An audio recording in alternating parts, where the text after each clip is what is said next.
Бизнесті ең тез құртатын не екенін білесіз бе? Ол Excel.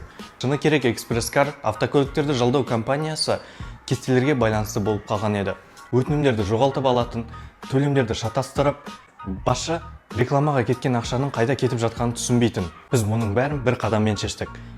Компанияны Амосрмға көшірдік. Енді WhatsApp, Instagram және қоңыраудан түскен барлық өтінімдер бір жүйеге түседі. Сату арнасы қарапайым да жеңіл. Өтінім, өңдеу, жалдау. Менеджерлер клиенттің әр қадамын бақылап, ал басшылық автопарктың жүктемесін және менеджерлердің әр қадамын және тиімділігін бақылап отыра алады. Бізге Amosrm настроить етіп берді балалар.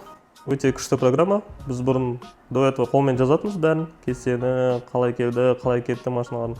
Енді қазір компьютерге енгіземіз бәрін, автоматизацияға келді. Шексіз қателіктер мен бейберекет жұмыстың орнына компания ашықтыққа қол жеткізді. Және Excel артта қалды, ал бизнес алға қарай жұмыс жасап кетті.